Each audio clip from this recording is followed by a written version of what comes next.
Hola a todos y bienvenidos. En este video seguiremos hablando sobre la composición gráfica, pero esta vez hablaremos de otro montón de temas diferentes. Vamos a hablar un poco de el punto de atención, vamos a hablar de movimiento, vamos a hablar de simetría. Bueno, ya vamos a ver de cada una de las cosas. Entonces, comencemos con una de las cosas más importantes que ya dijimos. Tanto el encuadre como el punto de fuga, que son los dos asuntos de los cuales ya hablamos, tratan de destacar algo. Tratan de hacer que de alguna forma se llame la atención del espectador sobre algo en particular. Ese asunto sobre el cual busca que se llame la atención es lo que se denomina precisamente el punto de atención. ¿Es lo mismo entonces el punto de atención que el encuadre o que el punto focal? La respuesta es no, no es lo mismo. El encuadre es el paso básico para definir la composición como tal. Pero él no me ha permitido, el encuadre no me ha permitido aún del todo definir cuál va a ser el punto de interés. Por otro lado, el punto focal o el punto de fuga no necesariamente corresponde con el punto con el punto de interés. Si bien es cierto que normalmente la mirada va a ir buscando ese punto, no en todos los casos ocurre lo mismo. No en todos los casos el punto más interesante es precisamente el punto de fuga. Porque el punto de interés se puede construir en las composiciones gráficas de otro montón de formas diferentes. ¿Cuáles son ese montón de formas? Pues bien, vamos a empezar a hablar de muchas de ellas. Para entender un poco esto, retomemos algunas de las imágenes que ya vimos en algunos videos anteriores. ¿Recuerdan esta imagen? En esta imagen, por ejemplo, hablamos de un asunto fundamental. Es que, digamos que el punto de atención está dado, básicamente, podemos observarlo, aquí.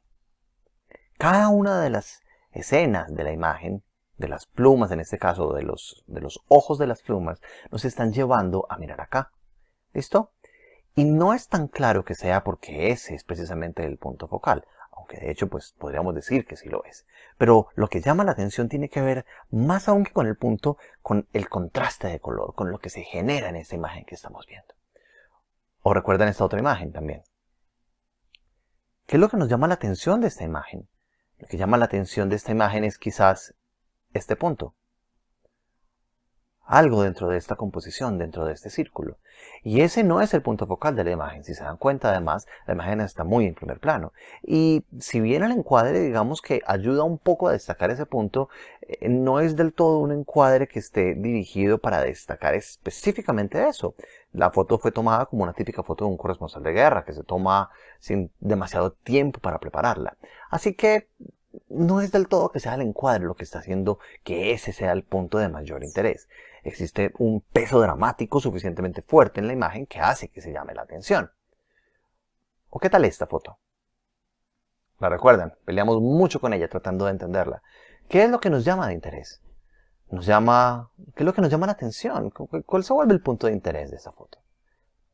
¿Tiene que ver con las perpendiculares? ¿O tiene que ver con la curvatura? ¿O con la línea? ¿O con esta serie de líneas paralelas entre ellas que se van desplazando? ¿O tiene que ver con el cambio de color y los tres colores que estamos viendo? Hay muchos asuntos diferentes que nos llaman la atención en esa fotografía. Es decir, podríamos decir que tiene incluso cierto nivel de diversos puntos de interés.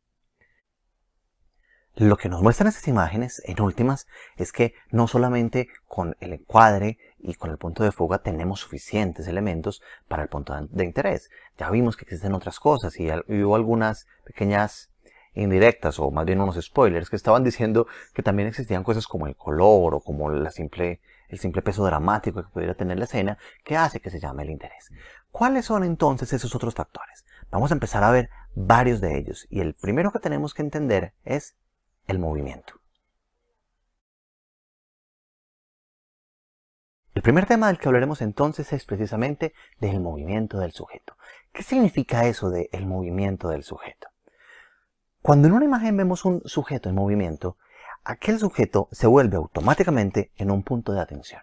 Es decir, aquello que se está moviendo dentro de la escena, aquello que vemos que tiene de alguna forma una dinámica corporal en movimiento, eso va a llamar la atención del ojo del espectador. Una forma de maximizar este énfasis es dándole espacio al movimiento. ¿Qué significa dándole espacio al movimiento? Observemos esta imagen de acá. Evidentemente, el perrito tiene un movimiento dentro de la escena. Pero el hecho de que al tomar la foto se haya hecho una composición que le ha dejado espacio de desplazamiento, facilita que el ojo llame la atención sobre el perro, que el ojo se vuelque a ver el sujeto. ¿Por qué? Porque es evidente que el sujeto de la foto está en un movimiento dentro de una escena mucho más larga. ¿Perfecto? Entonces, una forma de usar el movimiento es precisamente dándole un poco de espacio a la situación para que básicamente se desarrolle. Aquí estamos viendo otro ejemplo de movimiento. En este caso con una fotografía con sujetos en movimiento. Esta fotografía es muy interesante porque se dan cuenta cómo el ojo tiende a seguir la espiral de caracol. Pero no solamente el ojo sigue la espiral de caracol por el hecho de que la estructura arquitectónica tiene ese cierto movimiento en su composición, sino también por las personas. Como se pueden dar cuenta en esta fotografía, la mayoría de sujetos que hay en la foto, todas estas personas, están bajando las escaleras.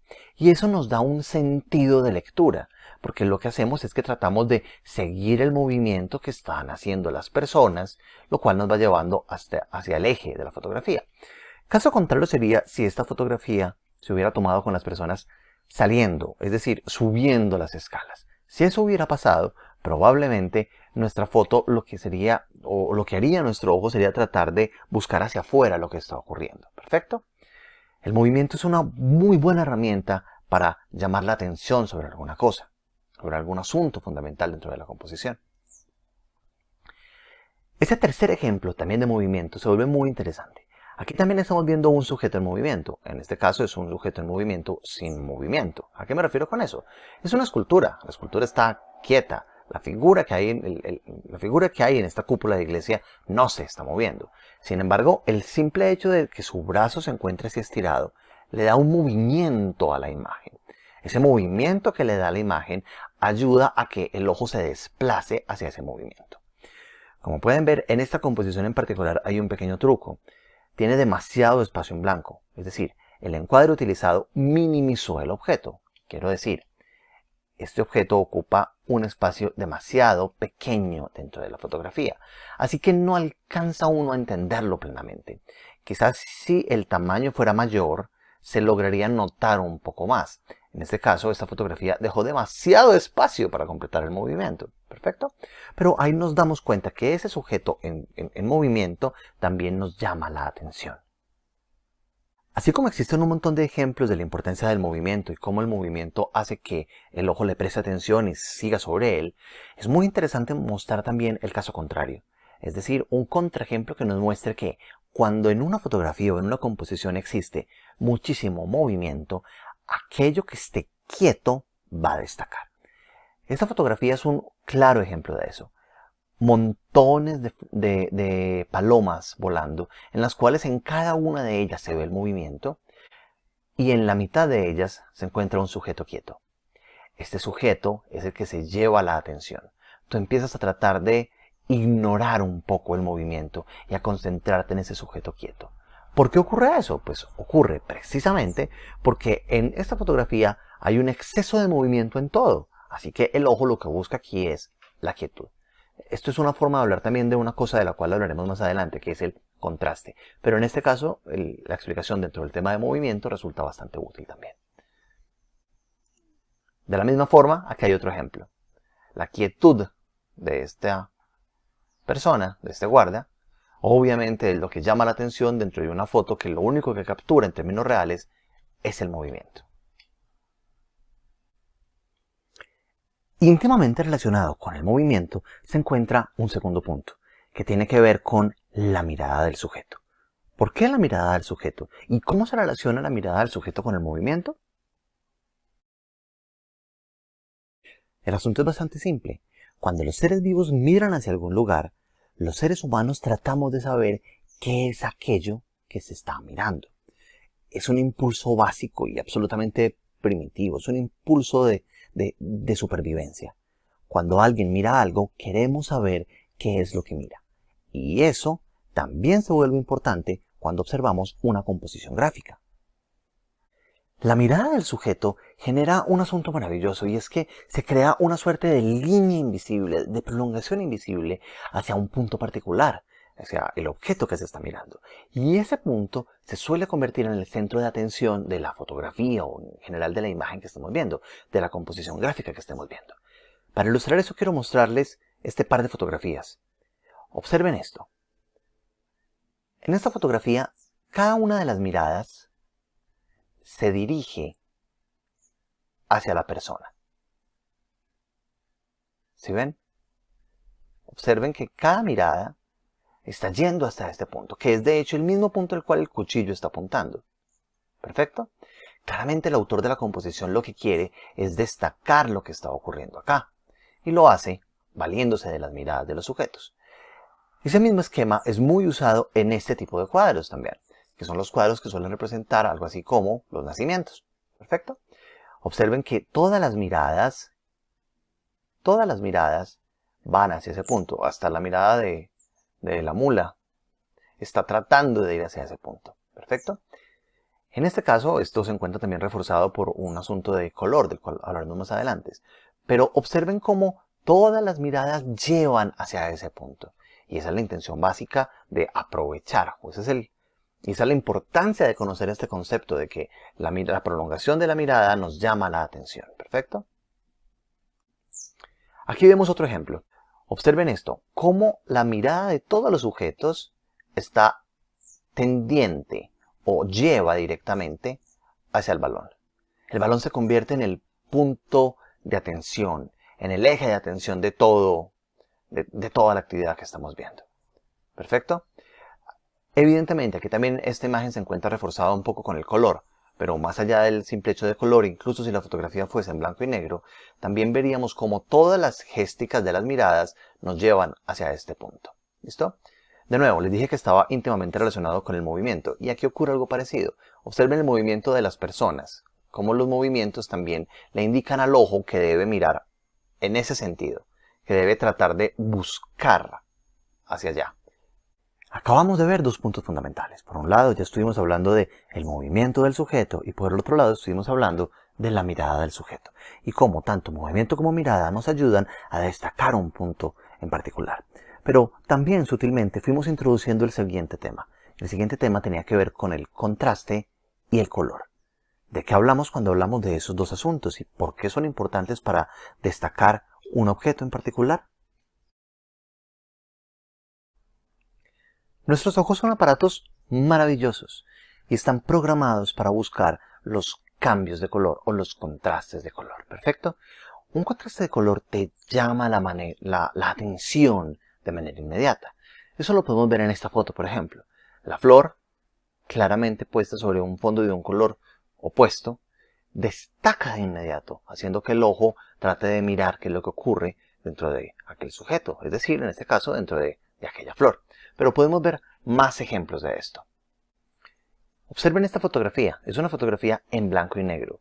Y a pesar de eso, lo que está mostrando es que se generan cambios de color interesantes. Es decir, se genera un contraste por ese cambio de color que hace que el ojo se divierta buscando la imagen.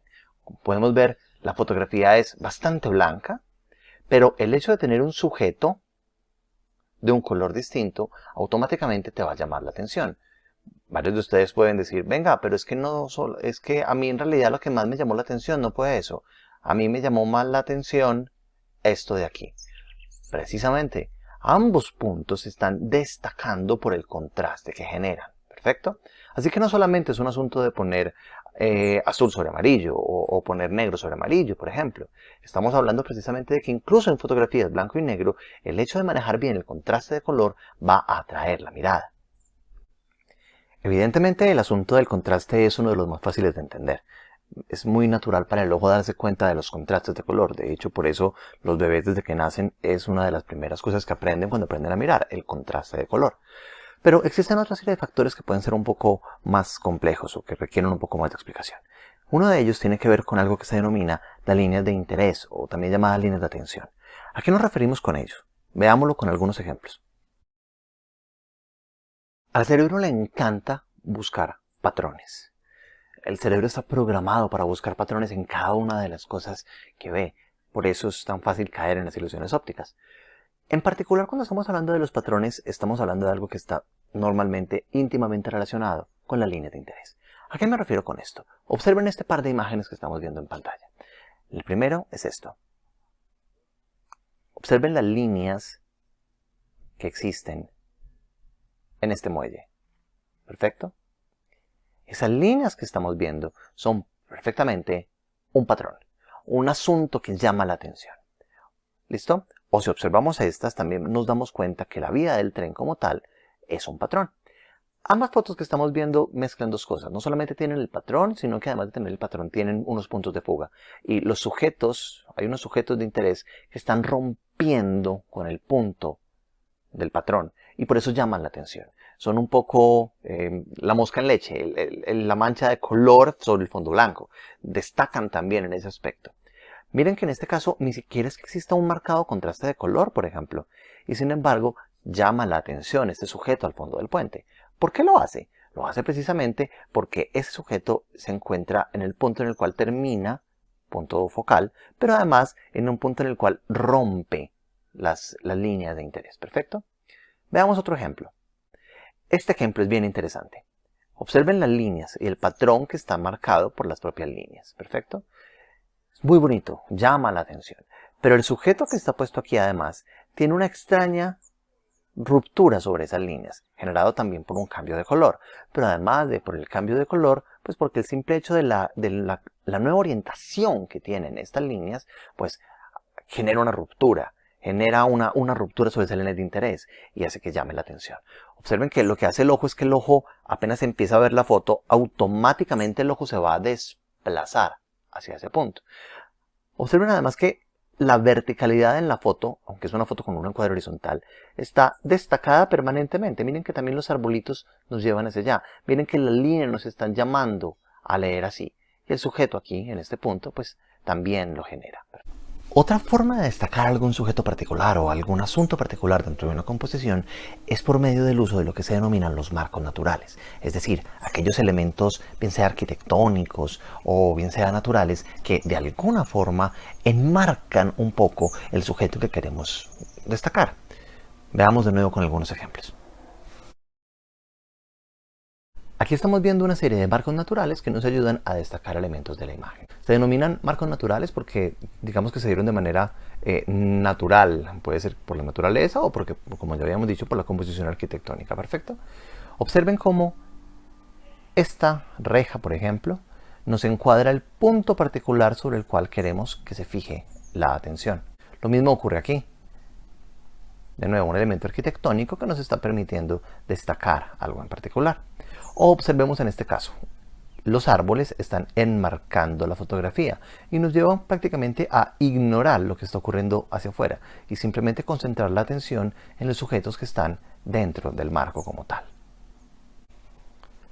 Aquí podemos ver otro ejemplo. Este es más interesante aún, porque la fotografía está construida a partir de múltiples marcos naturales. En particular hay dos marcos muy interesantes. El primer marco interesante es este.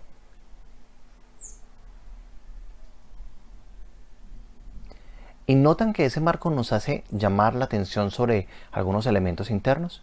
Quizás uno de los primeros elementos que destaca es evidentemente este. No solamente porque está rompiendo lo que ocurre en el cielo, sino también porque es que precisamente se encuentra destacado dentro del marco. Y el segundo elemento a destacar, nos lo da este otro marco. Este segundo marco nos llama la atención sobre este pequeño obelisco que se encuentra acá.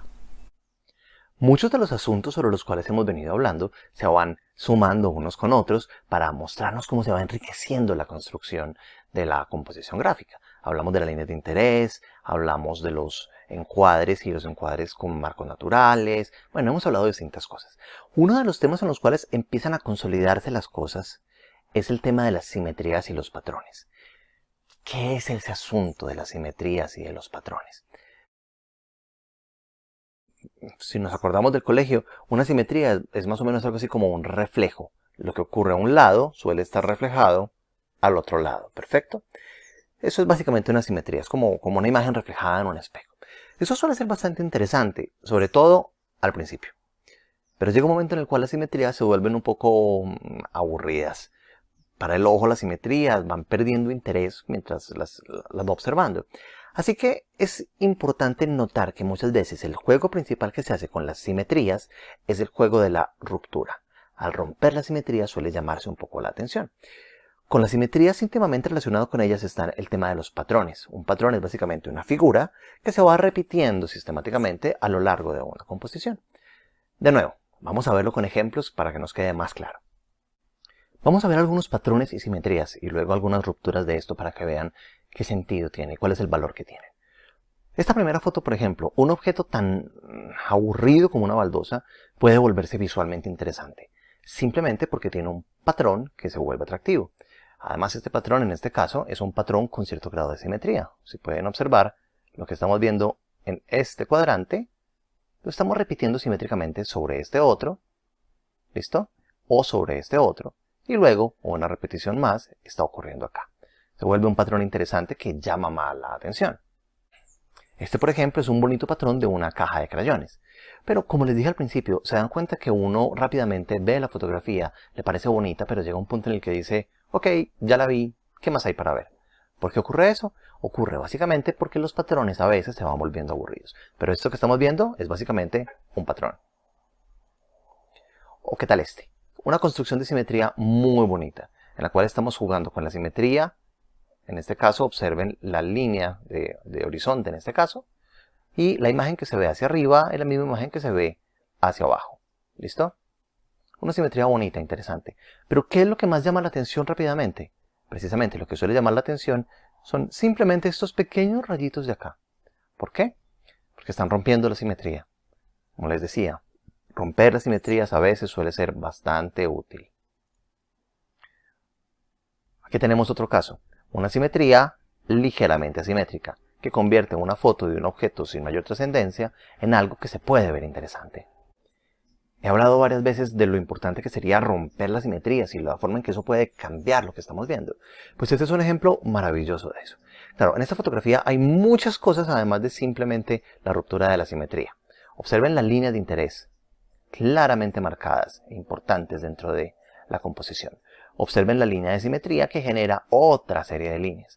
Habría un punto focal por allá lejano que lo rompe la misma simetría porque te termina construyendo un punto focal arriba y un punto focal abajo. Pero además el sujeto se vuelve interesante porque él está rompiendo la simetría de la composición. Y este otro reflejo también se vuelve interesante. Se vuelve una foto, digamos, un poco más atractiva, que te llama un poco más la atención, que hace que el ojo se vuelva, que el ojo esté más inquieto, que quiera ver más. Aquí, por ejemplo, observamos otro par de rupturas de simetría. Son rupturas de la simetría y del ritmo de la composición. Observen en este caso unos patrones muy marcados en el piso que se rompen por este sujeto que va caminando acá. ¿Perfecto?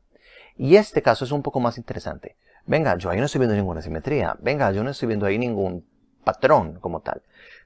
Tienes razón, no es quizás un patrón como tal, pero, sí, pero la foto sí tiene un cierto nivel de ritmo. Ese ritmo está dado por estas cosas. Observen estas manchas de manera maravillosa. Observen la fiesta de color que tiene la foto.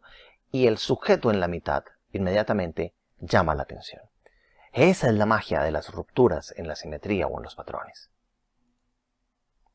Por último, observemos este. Es una foto que incluso puede llegar a generar cierto grado de mareo, ¿ok? Observen cómo cada una de las líneas de interés se lucha contra otras líneas diferentes.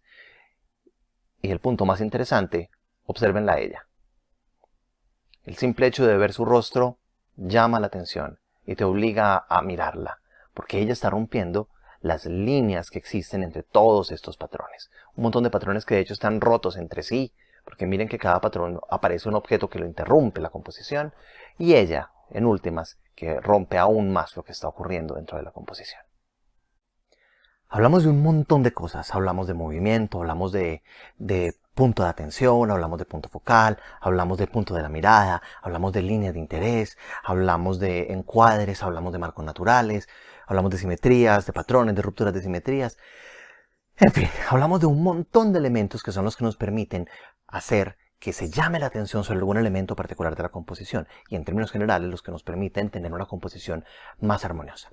En el siguiente video lo que vamos a hacer es tratar de coger todos esos elementos y ponerlos a disposición del análisis de algunas piezas gráficas particulares. Así que en el siguiente video vamos a coger cada uno de esos puntos y vamos a mostrar algunas de las obras más importantes que tenemos en la historia del arte para mostrar cómo funcionan en la vida real. Nos vemos en el siguiente video.